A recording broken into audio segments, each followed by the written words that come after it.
Assalamualaikum warahmatullahi wabarakatuh. Kami dari kelompok 7 di sini presentasikan tentang hemodialisa pada pasien gagal ginjal kronik.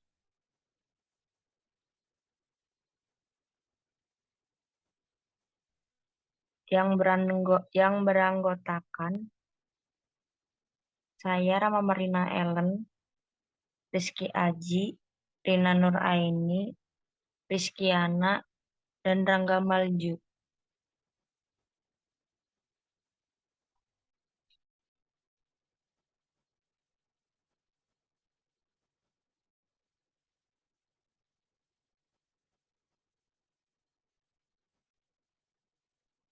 Satuan Acara Penyuluhan atau SAP,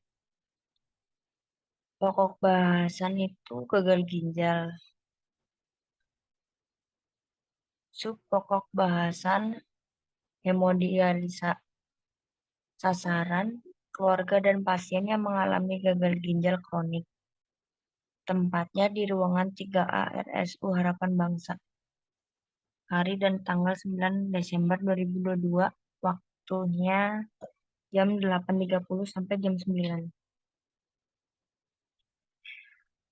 Berdasarkan analisa di Rumah Sakit Harapan Bangsa, ditemukan pasien dengan penyakit gagal ginjal kronik yang menjalani terapi hemodialisa mengalami peningkatan dari tahun ke tahun. Penyakit gagal ginjal biasanya dialami oleh pasien dengan usia lanjut. Pasien yang menjalani hemodialisa itu tidak cukup melakukan sekali saja. Ada yang menjalani secara reguler atau rutin tiap minggu. Bahkan ada pula yang menjalani hemodialisa sampai 2 kali tiap minggunya. Hal ini tentu saja akan menimbulkan berbagai dampak dan komplikasi yang dialami oleh pasien-pasien tersebut. Pasien-pasien yang menjalani hemodialisa tentu saja memiliki rasa cemas dan khawatir mengenai tindakan itu. Oleh karena itu, sebelum menjalani proses hemodialisa, ada hal-hal yang perlu diketahui oleh setiap pasien agar kecemasan yang dialami pasien tersebut minimal dapat berkurang. Kita sebagai perawat harus dapat memberikan informasi dan pengarahan-pengarahan, serta motivasi terhadap pasien-pasien yang menjalani hemodialisa.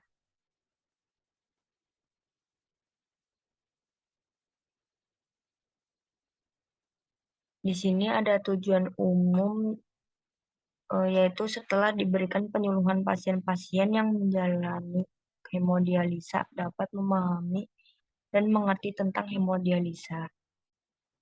Dan tujuan khususnya itu setelah diberikan penjelasan tentang hemodialisa, maka pasien-pasien yang mengalami hemodialisa diharapkan mampu menjelaskan tentang pengertian hemodialisa. Yang kedua itu menjelaskan tentang kapan seseorang harus menjalani terapi hemodialisa. Dan yang ketiga menjelaskan tentang cara kerja hemodialisa. Dan yang keempat menjelaskan tentang cara perawatan pada pasien hemodialisa. Yang kelima menjelaskan tentang hal-hal apa saja yang akan timbul selama hemodialisa. Yang keenam menjelaskan tentang hal-hal yang akan diperiksa sebelum hemodialisa. Yang ketujuh menjelaskan berapa lama proses hemodialisa berlangsung. Yang kedelapan menjelaskan tentang apa saja yang perlu dipersiapkan sebelum hemodialisa. Ada beberapa materi. Yang pertama itu pengertian hemodialisa. Yang kedua, kapan seseorang harus menjalani terapi hemodialisa. Ketiga, tujuan hemodialisa. Yang keempat, cara kerja hemodialisa. Yang kelima, cara perawatan pada pasien hemodialisa. Yang keenam, hal-hal apa saja yang akan timbul selama hemodialisa. Yang ketujuh, hal-hal yang akan diperiksa sebelum hemodialisa. Yang kedelapan, berapa lama proses hemodialisa berlangsung. Yang kesembilan itu apa saja yang perlu dipersiapkan sebelum hemodialisa.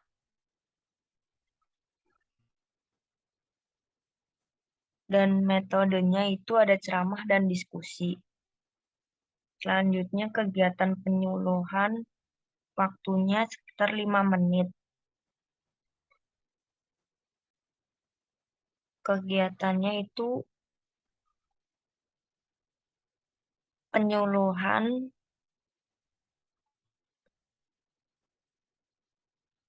dan nanti para peserta itu menjawab salam, memperhatikan dan menyetujui. Dan kegiatan intinya itu menjelaskan pengertian hemodialisa. Yang kedua, menjelaskan kepada pasien dan keluarga pasien kapan seseorang harus menjalani terapi hemodialisa. Dan peserta di sini harus memperhatikan pembicara. Yang kedua, memperhatikan dan mencatat penjelasan penyuluh secara cermat. Yang ketiga, menyimak pembicara. Dan yang keempat, memperhatikan.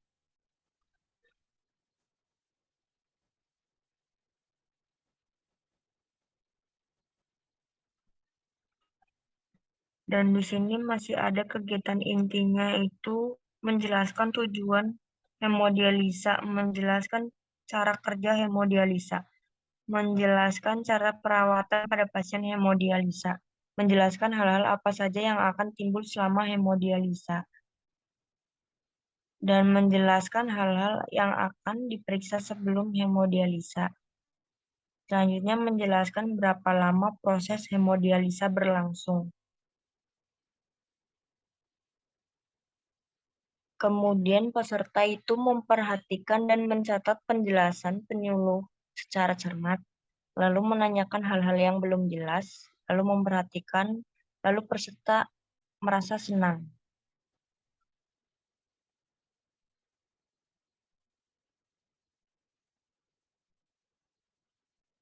Dan di sini penutupnya itu yang pertama diskusi tentang hemodialisa dan memberi pertanyaan tentang hemodialisa. Yang kedua menjawab pertanyaan. Yang ketiga, klarifikasi jawaban. Yang keempat, kesimpulan. Yang kelima, beri motivasi. Yang keenam, salam, lalu penutup. Dan peserta itu menjawab pertanyaan.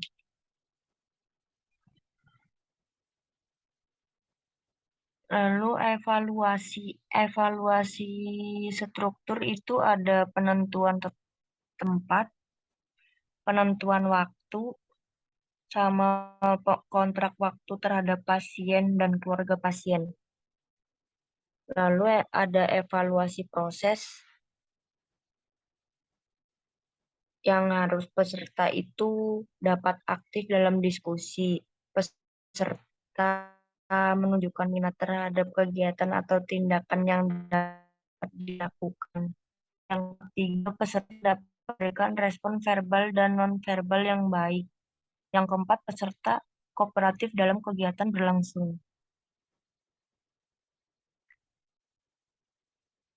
Dan yang terakhir ada evaluasi hasil. Yang pasien-pasien dapat menjawab dengan benar 75% dari pertanyaan penyuluh. Ini ada beberapa soal-soal. Yang pertama itu apa pengertian hemodialisa? Yang kedua, kapan seseorang harus menjalani terapi hemodialisa? Ketiga itu apa tujuan dari terapi hemodialisa? Yang keempat, bagaimanakah cara kerja hemodialisa? Kelima, bagaimana cara perawatan pada pasien hemodialisa? Keenam, apa saja hal-hal yang akan timbul selama hemodialisa? Yang ketujuh, apa hal-hal yang akan diperiksa sebelum hemodialisa?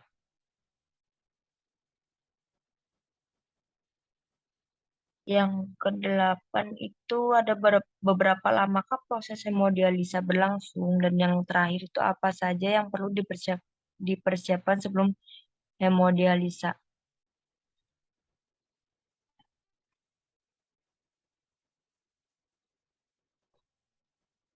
Di sini ada materi dari hemodialisa. Yang pertama itu pengertian hemodialisa. Hemodialisa berasal dari kata hemo, artinya darah, dan dialisa artinya pemisahan atau filtrasi. Pada prinsipnya, hemodialisa menempatkan darah berdampingan dengan cairan dialisat atau pencuci yang dipisahkan oleh suatu membran atau selaput semi permeabel. Membran ini dapat dilakukan oleh air dan zat tertentu atau zat sampah. Proses ini disebut dialisis, yaitu proses berpindahnya air atau zat bahan melalui membran semi permeabel. Hemodialisa adalah pengobatan bagi orang yang menurun fungsi ginjalnya. Hemodialisa mengambil alih fungsi ginjal untuk membersihkan darah dengan cara mengalirkan melalui ginjal buatan. Sampah dan air yang berlebih dibuang dari tubuh selama proses hemodialisa berlangsung. Ini biasanya dilakukan oleh ginjal yang fungsinya masih baik. Hemodialisa adalah salah satu terapi pengganti ginjal yang paling banyak dipilih oleh para penderita GGT. Pada prinsipnya, terapi hemodialisa adalah untuk menggantikan kerja dari ginjal, yaitu menyaring dan membuang sisa-sisa metabolisme dan kelebihan cairan, membantu menyeimbangkan unsur kimiawi dalam tubuh, serta membantu menjaga tekanan darah. Menurut Tisser dan Wilcox 97, hemodialisa didefinisikan sebagai pergerakan larutan dan air dari darah pasien melewati membran semipermeabel ke dalam dialisat. Dialiser juga dapat digunakan untuk memindahkan sebagian besar volume cairan. Pemindahan ini dilakukan melalui tekanan statik aliran zat dan plasma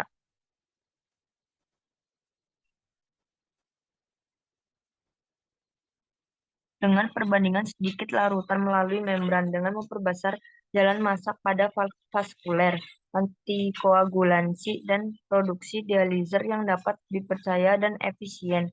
Hemodialisa telah menjadi metode yang dominan dalam pengobatan gagal ginjal akurat dan kronik di Amerika Serikat. 2. Kapan harus menjalani terapi hemodialisa?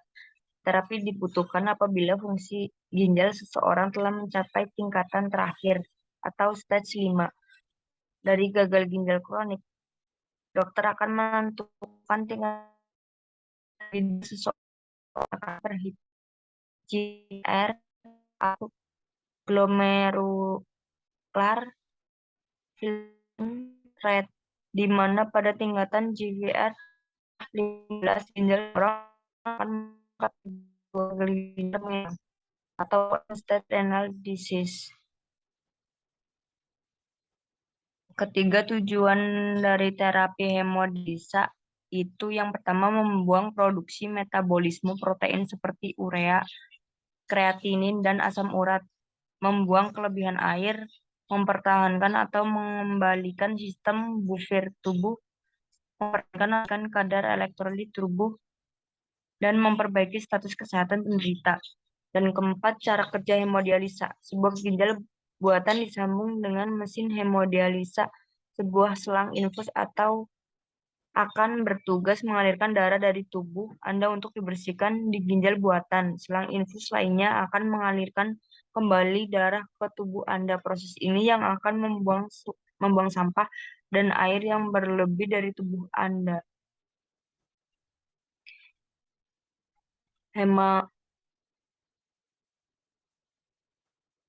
Hemodialisa memerlukan sebuah mesin dialisa dan sebuah filter khusus yang dinamakan dialiser, yang digunakan untuk membersihkan darah. Darah dikeluarkan dari tubuh penderita dan beredar dalam sebuah mesin di luar tubuh. Hemodialisa memerlukan jalan masuk ke aliran darah, maka dibuat suatu hubungan buatan antara arteri dan vena melalui pembedahan Selanjutnya dibacakan oleh Rizky Haji.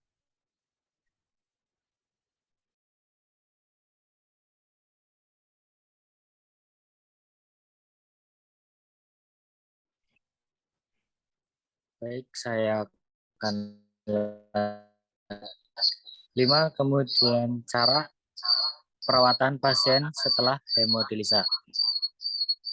Diperlukan suatu cara agar darah Anda bisa masuk ke ini. Hal ini disebut dengan akses. Akses paling umum adalah fistula di lengan Anda. Dokter bedah Anda akan membuat syayatan kecil di lengan Anda dan menyambung dua pembuluh darah, arteri dan vena. Hal ini akan membuat pembuluh vena Anda menjadi besar dan memudahkan dialisa untuk memasang dua jarum. Satu untuk mengalirkan darah menuju mesin.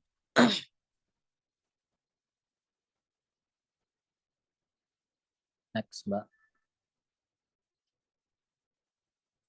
Yang lainnya mengalirkan darah menuju tubuh Anda. Kemudian ada cara merawat fistula setelah operasi. Yang pertama, jaga agar jahitan dan perban tetap kering.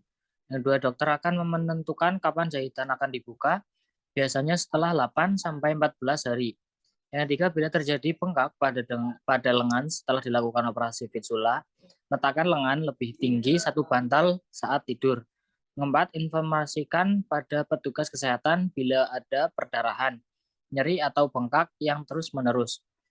Yang kelima, periksa fistula di lengan Anda beberapa kali sehari dengan cara meraba secara perlahan dan merasakan adanya bruit, yaitu getaran halus yang disebabkan aliran darah. Kemudian B, melindungi fistula Anda. Yang pertama, hindari tidur dengan berguling ke sisi lengan yang telah dipasang fistula. Yang kedua, hindari pemakaian jam tangan atau gelang pada lengan yang telah dipasang fistula. Yang ketiga, hindari mengangkat benda-benda berat lebih dari 12 kilo pada lengan yang telah dipasang fistula. Yang keempat, jangan mengambil darah dan mengukur tekanan darah di lengan yang telah dipasang fistula. Kemudian ada melatih lengan Anda yang telah terpasang fistula. Yang pertama, semakin besar fistula Anda, semakin mudah bagi perawat dialisa melakukan akses pada lengan Anda. Yang kedua, pegang spons atau bola tenis atau bola karet lunak di tangan yang dilakukan pemasangan fistula. Yang ketiga, lakukan gerakan meremas-remas 20 kali, lanjutkan dengan istirahat. Yang keempat, lakukan latihan sebanyak beberapa kali sehari. Kelima, latihan dilakukan sampai fistula cukup matang untuk dipergunakan. Yang keenam, latihan dilakukan sampai fistula cukup matang untuk dipergunakan. Yang ketujuh, aktivitas harian Anda tidak akan mengganggu fistula. Yang delapan, bila ada cairan kekuningan atau nanah yang tempat dipasang fistula, segera hubungi dokter Anda. Bila fistula Anda telah berdarah sehabis digunakan, tekan menggunakan kasa steril selama 5-10 menit. Kemudian yang keenam, hal-hal yang akan timbul selama hemodialisa. Banyak orang merasa tak nyaman dan ragu-ragu saat pertama dilakukan hemodialisa. Saat dilakukan hemodialisa sebenarnya Anda tidak akan merasakan apa-apa. Seberapa orang akan merasa lelah setelah selesai dilakukan hemodialisa, terutama bila baru beberapa kali hemodialisa. Setelah beberapa kali hemodialisa, maka cairan yang berlebih dan racun dari tubuh dan akan berkurang. Anda akan merasa kembali bertenaga, namun saat hemodialisa akan timbul komplikasi sebagai berikut. Yang pertama, sakit kepala. Hal ini berarti tubuh Anda sedang menyesuaikan diri dengan pengambilan cairan dan racun dari tubuh Anda. Kemudian kram, pasien mungkin akan merasa kram di lengan dan kaki Anda untuk sementara. Hal ini diakibatkan cairan berlebih yang diambil dari tubuh Anda. Yang ketiga, perut mual. Kepala terasa melayang. Hal ini terjadi bila tekanan darah Anda rendah. Kemudian terjadinya hipotensi dimungkinkan karena pemakaian dialisis asesat, rendahnya dialisis natrium, penyakit jantung, aterosklerosis,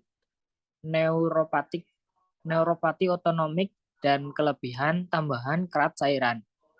Kemudian aritmia, hipoksia, hipotensi, penghentian obat antiritmia selama dialisa, penurun kalsium, magnesium, kalium, dan bikarbonat serum yang cepat mengaruh terhadap aritmia pada pasien hemodialisa. Kemudian sindrom ketidakseimbangan dialisa. Sindrom ketidakseimbangan dialisa dipercaya secara primer dapat diakibatkan dari osmol lain dari otak dan bersihan urea yang kurang cepat dibandingkan dari darah, yang mengakibatkan suatu gradien osmotik di antara komponen kompartemen ini.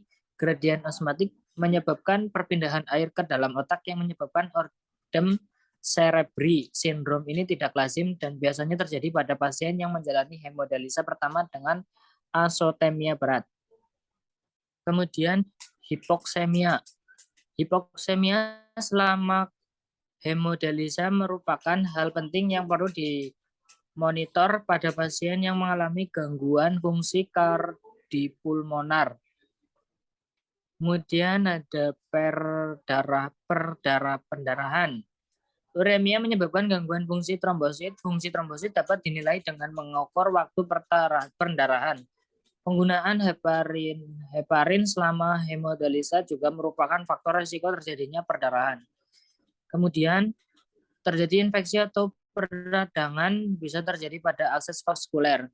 Pembekuan darah bisa disebabkan karena dosis pemberian heparin yang tidak adekurat ataupun kecepatan putaran darah yang lambat.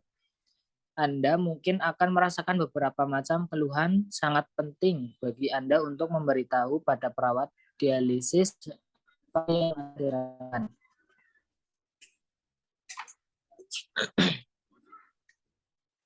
Kemudian akan dibacakan oleh Mas Rangga.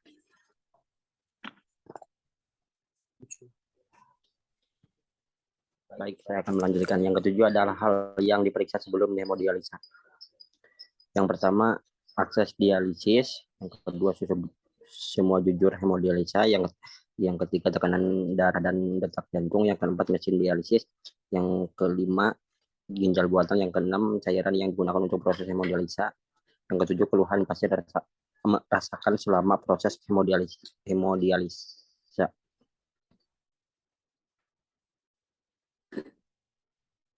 Yang kedelapan ada lamanya proses hemodialisa berlangsung.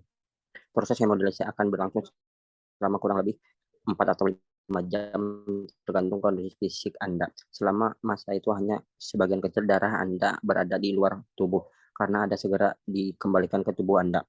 Yang kesembilan ada persiapan sebelum hemodialisa. Anamnesis pada gagal ginjal yang akan dilakukan tindakan ini meliputi hemodialisa ini untuk pananen atau sementara. Kondisi arteri dan vena, apakah ada riwayat febris arteris, pengguna lengan yang dominan di mana operasi dilakukan pada lengan yang non-dominan. Jadwal hemodialisa karena operasi dilakukan kurang lebih dari 24 jam setelahnya dengan harapan efek heparin telah hilang. Juga pada pemakaian obat anti gula lainnya harus diperhatikan bahaya trombosis dan pendarahan.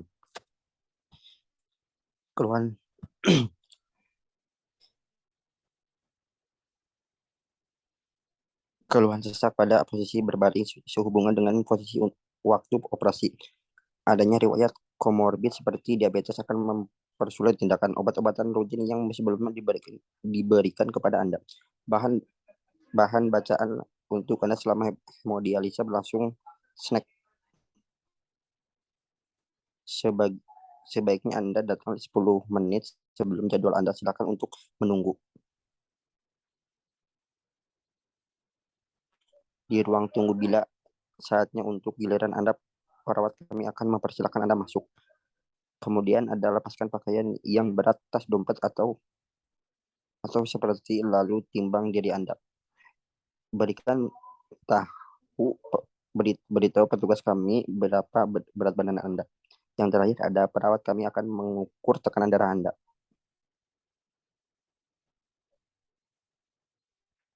Sekian presentasi dari kelompok kami. Mohon maaf kalau ada kesalahan. Assalamualaikum warahmatullahi wabarakatuh. Waalaikumsalam warahmatullahi wabarakatuh.